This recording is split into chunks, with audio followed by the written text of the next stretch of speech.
In the basement archives of the United States Patent Office, in the bound volumes of the British Patent Library, and in the forgotten ministerial records of Imperial Russia and Second Empire France, there are documents that should not exist. Hand-drawn schematics of flying machines, powered aircraft, steered airships, controllable gliders, designs filed, witnessed, sealed, and granted full patent protection, filed long before the Wright brothers ever stood on the dunes at Kitty Hawk, filed before the internal combustion engine had even been refined, filed, in some cases, before the telegraph. And yet the patents exist, the drawings exist, the witnesses signed their names, the royal commissions approved them, and in more than one case the machines themselves left the ground. Tonight we open 10 of these forgotten files. 10 flying machines patented before 1880, 10 designs that no modern engineer with all our wind tunnels and computational fluid dynamics and aerospace composites has been able to fully replicate as originally drawn. And we ask the question the Academy refuses to ask out loud: what did they know that we have forgotten? Before we go any further, a small request.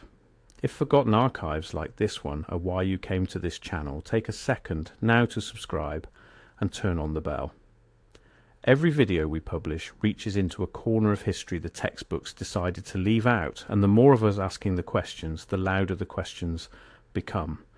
With that said, let us begin. The period we are looking at, the century between roughly 1780 and 1880, sits in a strange gap. We are told in the official narrative that this was the age of horse-drawn carriages and gas lamps, an age when serious flight was a fantasy and the sky belonged only to balloons drifting wherever the wind decided. We are told that powered, controlled, heavier-than-air flight had to wait for the 20th century, for the petrol engine, for modern metallurgy, for the brothers from Ohio. And yet the patent record tells a very different story. It tells the story of dozens of men working independently in different countries, in different languages, all reaching for the same thing. Some of them succeeded, some of them got into the air, some of them flew controllable distances. And then somehow, conveniently, almost as if on cue, their work was forgotten. Their patents were filed in drawers and never opened again. Their machines were dismantled. Their notebooks were lost in fires that always seemed to happen at exactly the wrong moment. What follows is what survives. We begin in the year 1754 in St. Petersburg, where a man named Mikhail Vasilyevich Lomonosov stood before the Russian Academy of Sciences and unveiled a small machine. 2 pairs of horizontal blades mounted one above the other, spinning in opposite directions, driven by a clockwork mechanism wound by a steel spring. He called it an aerodynamic machine, and he claimed it could lift itself off the ground. The minutes of the Academy meeting record that the device did exactly that. It rose into the air on its own power. Inside a room, witnessed by his peers, documented in the official record. Then the device was placed on a shelf and forgotten for nearly 200 years. This was 149 years before the Wright brothers. It was 45 years before Cayley would even publish his first paper on flight. And Lomonosov was not a fringe figure. He was the founder of Moscow State University. He gave Russia its first proper grammar. He measured the atmosphere of Venus. He was, by any honest reckoning, one of the great minds of the 18th century. And he built a coaxial counter-rotating helicopter rotor that flew. The original prototype is lost. The detailed engineering drawings, if they ever existed in full, were never recovered. What survives is a description, a partial sketch, and the academic minutes. Modern replicas built from those partial records work after a fashion. They lift, they spin, but none of them achieve the lift-to-weight ratio Lomonosov himself claimed in his notes. Russian aerospace engineers in the 20th century tried more than once to reconstruct the device. Each time something was slightly off. The spring tension was wrong, the blade pitch was wrong, the carved wood was too heavy or warped under load. They could approximate it. They could not match it. The first heavier-than-air flying machine on the official record of any National Academy is also, conveniently, The first one we cannot fully reproduce. In 1799, a 15-year-old English baronet named George Cayley scratched a design on a small silver disc. On one side, an arrow showing the 4 forces of flight: thrust, lift, drag, weight. On the other, a sketch of a fixed-wing aircraft with a tail and movable control surfaces. The boy on the silver disc had just solved the basic equation of all-powered flight, more than 100 years before anyone would be credited for it. Sir George Cayley spent the rest of his life building toward that disc. In 1809 he published a paper laying out with full mathematics the principles of lift, the curvature of an airfoil, the role of dihedral in stability, and the necessity of a separate system for propulsion. He built a working glider in 1804 that carried a child across a hill. He built a coachman carrier triplane in 1853 that carried a grown man across a valley on his estate at Brompton. The coachman, by the surviving accounts, quit on landing. He had been hired to drive, not to fly. Cayley's notebooks survive. His diagrams survive. Replicas of the 1853 glider have been built by serious aeronautical museums, and they fly. But the original was made of materials that Cayley sourced personally, hand-worked, hand-stitched, hand-tensioned. The wing camber was set by eye and adjusted by feel. Modern replicas can match the shape on paper. They cannot match the weight. The original glider, by Cayley's own measurements, weighed substantially less than any modern recreation, and no one is entirely sure how he did it. The fabric is gone. The exact wood selection is gone. The man who built it is gone. We have the patent, we have the drawings, we do not have the touch. In 1842, an English lacemaker named William Samuel Henson, working in the Midlands town of Chard, walked into the British Patent Office and filed patent number 9478. The document is titled, in the language of the time, Specification of an Apparatus for Conveying Letters and Goods by Air. The drawings show what is unmistakably a modern airplane. A monoplane wing of substantial span, a fuselage shaped like a slim boat, a tail with horizontal and vertical control surfaces, a tricycle landing gear, twin pusher propellers driven by a lightweight steam engine. The vehicle was named the Ariel. It was advertised in newspapers across England. Investors bought shares in a company called the Aerial Steam Transit Company, formed to operate scheduled flights between London and points across the British Empire, including India. Henson never built the Ariel at full scale. The steam engine of his era simply could not produce the power to weight ratio he had calculated, or so the standard history says. But the patent stands. The drawings are precise, and every aeronautical engineer who has looked at the Ariel design since has confirmed the same uncomfortable thing. If you give Henson a modern engine, the airframe as drawn, in proper materials, would fly. He had solved the geometry, he had solved the control surfaces, he had solved the layout. In 1842, what he did not have was the power plant, and here is where the story turns strange. Henson's working steam engine drawings, the actual blueprints for the engine he intended to use, were lost. His partner John Stringfellow took it apart after Henson moved to America, and the parts were scattered. The engine that flew Stringfellow's later model in 1848 was reconstructed by hand and lost in turn.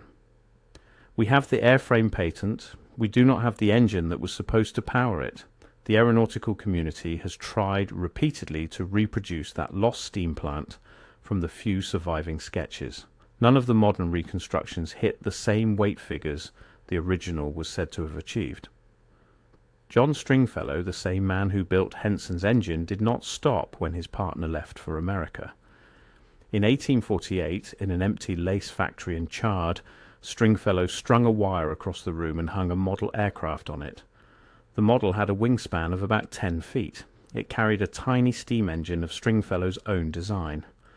He fired the boiler, released the model, and watched it run down the wire, lift off the supports, and fly under its own power across the room. This is, by any honest accounting, the first powered flight of a heavier-than-air machine in human history. It happened 55 years before Kitty Hawk. It was witnessed by multiple people, recorded in correspondence, and reported in the local press. Stringfellow exhibited a refined version of the steam engine and propeller assembly at the 1868 Aeronautical Exhibition at the Crystal Palace, where it won a prize for the lightest engine of its power class. The exhibition catalogue records his entry. The model itself has not survived intact. Parts of the engine are preserved in the Science Museum in London, but the secret of Stringfellow's engine was the boiler.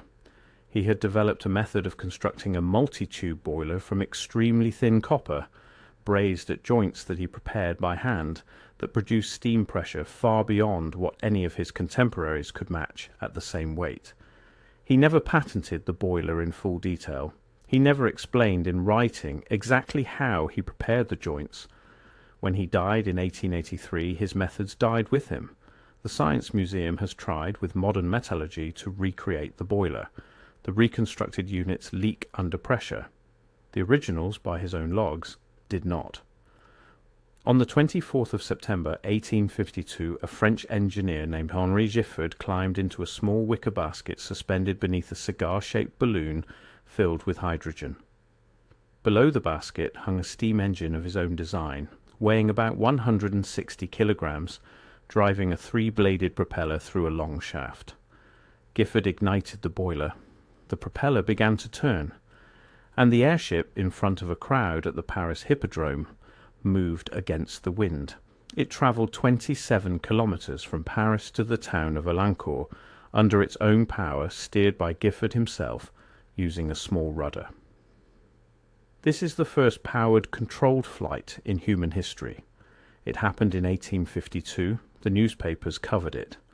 The Académie des Sciences received Giffard's report. The patent was filed. Giffard went on to build larger airships and to invent the steam injector, a device still used in industrial boilers today.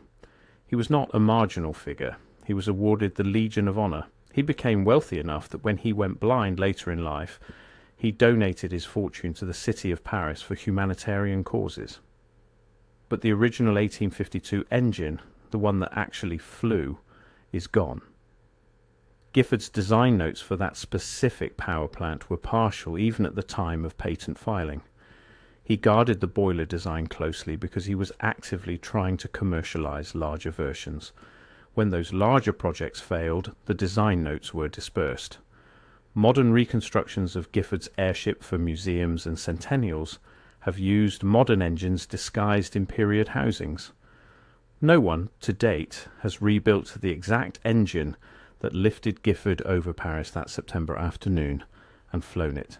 The weight-to-power ratio, he claimed, is, in the words of one 20th century French aeronautical historian, just barely possible if you accept every favourable assumption at once. In 1857, a French naval officer named Félix du Temple de la Croix walked into the French patent office with his brother Louis and filed a patent for a monoplane aircraft with a tractor propeller, retractable landing gear, and a steam engine mounted forward of the pilot. The drawings show, in side elevation and plan view, an aircraft that would not look entirely out of place in the early 20th century. Swept wings angled slightly upward for stability, a long fuselage, a tail with horizontal and vertical surfaces, wheels that fold up after takeoff. Du Temple was a serving officer in the French Navy. He was not a tinkerer. His brother Louis was a mechanical engineer. They built a small-scale model first, powered by clockwork, and demonstrated it lifting off and flying a short distance. Encouraged, they built a larger model with a small steam engine, and that one also flew. Finally, in 1874, on a beach in Brest, Du Temple's full-sized aircraft, with a young sailor at the controls, ran down an inclined ramp, lifted off the surface briefly, and settled back. This was, by some measures, the first powered takeoff of a manned heavier-than-air aircraft. It happened 29 years before Kitty Hawk. The takeoff is contested because it required the inclined ramp and the aircraft did not sustain flight. Fair enough. But the patent of 1857, the drawings, the model demonstrations, those are not contested. They are in the record. Du Temple solved the basic configuration of the modern airplane in 1857. He used a steam engine because that was what existed. And modern engineers who have tried to recreate his specific engine, a circular boiler design that he patented separately, have run into the same problem they always run into. The original was lighter than the surviving drawings can justify. Du Temple knew something about thin-walled boiler construction that did not make it into the patent text. The same year that Du Temple filed his monoplane patent, another Frenchman, a sea captain named Jean-Marie Le Bris, finished building a glider in his yard in Douarnenez, on the coast of Brittany. He had designed it by studying albatrosses on his long voyages in the Southern Ocean. He had measured their wings. He had timed their soaring. He had noted the way they angled into the wind to gain altitude without flapping. He called his machine l'Albatros artificiel, the artificial albatross. In 1857, Le Bris loaded the glider onto a horse cart, harnessed it down, and had the cart driven into the wind on a country road. At the right moment he released the harness, the glider lifted off the cart, it rose by his own account and by the account of the cart driver to a height greater than the starting point. He flew, he gained altitude. He was, by his own claim and by witness testimony, the first human being to achieve sustained heavier than air flight at an altitude above his launch point. He landed in a field. He was unhurt. Le Bris built a second glider after the success of the first. He demonstrated it in 1868 to officials of the French Navy. They were impressed enough to fund some further work. Le Bris died in 1872, murdered by a sailor in a port dispute, before he could refine the design into a powered version. His gliders were sold off, broken up, used for firewood. The drawings that survive are imprecise. They are notebook sketches and verbal descriptions. Modern recreations have been built by enthusiasts, and they glide, in a sense, but none of them gain altitude from a horizontal launch the way Le Bris said his did. The wing he carved by eye from his memory of albatross wings he had watched for years has never been exactly reproduced. The shape is gone with him. In June 1863, in the town of Perth Amboy, New Jersey, while the American Civil War was tearing the country apart, a dentist named Solomon Andrews walked out onto a field with a strange contraption shaped like 3 cigar-shaped balloons joined side by side. He climbed into the small basket suspended below. He cut the rope, and then, with no engine, no propeller, and no power source of any kind, his machine moved through the air in any direction he pleased, against the wind, in a circle, back to the starting point. He had invented control flight without propulsion. Andrews called the machine the Aryan. The principle was something he called gravitation steering. By venting hydrogen at one point in the flight to make the craft descend along an inclined plane, and then dropping ballast at another point to make it rise along a different inclined plane, he could convert vertical motion into horizontal motion in any direction. The craft did not need an engine. It needed only the air around it and the careful management of buoyancy. He demonstrated the Aryan in front of witnesses, including a congressional committee and officers of the Union Army. He proposed using it for reconnaissance and bombing of Confederate positions. The Army declined. The war ended. Andrews tried to commercialize the Aryan as a passenger vehicle. The first prospectors company collapsed in the financial panic of 1866. Andrews ran out of money. He died in 1872. His patent number 43,449, granted in 1864, sits in the United States Patent Office to this day. No one has rebuilt a working Aryan. Engineers who have studied the patent agree that the principle is sound, but the precise control required to manage the buoyancy and the inclined plane gliding without crashing the craft was, in Andrews' own demonstrations, a skill he had developed by feel in the air, with no instruments. No modern pilot has been trained to fly an Aryan because no modern Aryan exists to train them in. The craft died with the man who could fly it. It is worth pausing here to notice the pattern. Lomonosov's spring-driven rotor lost, Cayley's hand-stitched fabric gone, Henson's engine scattered, Stringfellow's brazed copper joints never written down, Giffard's boiler notes dispersed, Du Temple's thin-walled steam vessel missing from the patent, Le Bris's wing shape broken up for firewood, Andrews's personal flying technique dead with the man. Every one of these inventors took something with them when they died. The drawings show the outside of the machine. The text describes the operation. But the small thing, the material, the joint, the angle, the feel, the trick that made the whole assembly actually work at the weights the inventor claimed, that small thing is consistently the part of the record that did not survive. Across 10 men, in 5 countries, over more than 100 years, the same hole appears in the same place every time. That alone is worth sitting quietly with for a long moment. In August 1871, in a park in Paris called the Jardin des Tuileries, a young French engineer named Alphonse Pénaud, only 21 years old, wound a rubber band attached to a small model aircraft. The aircraft had a wingspan of about 45 centimetres. It was made of wood and paper and wax silk. The rubber band drove a small wooden propeller. Pénaud set the model on the ground, released the propeller, and watched. The aircraft lifted off, climbed in a wide circle, flew for about 11 seconds, and landed. He called it the planophore. 11 seconds does not sound like much, but the planophore was the first inherently stable powered aircraft in history. It carried itself, it corrected itself. It would have flown all day if the rubber band could have held out. Pénaud had discovered, through careful mathematical analysis, the principle of dihedral, the slight upward angle of the wings from horizontal, that makes an aircraft return to level flight if a gust knocks it sideways. He had also discovered the importance of placing the centre of gravity correctly relative to the lift centre.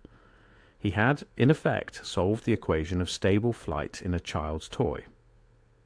In 1876, Pénaud filed a patent for a full-sized passenger aircraft. It was an amphibious monoplane with retractable landing gear, a glass-enclosed cockpit, twin propellers and dual control wheels for 2 pilots. The aircraft was never built. Pénaud could not find investors. His personal finances collapsed. He was suffering from a degenerative bone disease. In October 1880, at the age of 30, Alphonse Pénaud placed his designs, his calculations, and his life's work into a small wooden coffin-shaped box, sealed it, sent it to his mentor, and took his own life. The wooden box was opened, the papers were preserved. But the most detailed engineering notes, the ones Pénaud had been working on in his last year, the ones that would have shown exactly how he intended to power his full-sized aircraft, were missing from the box. They have never been found.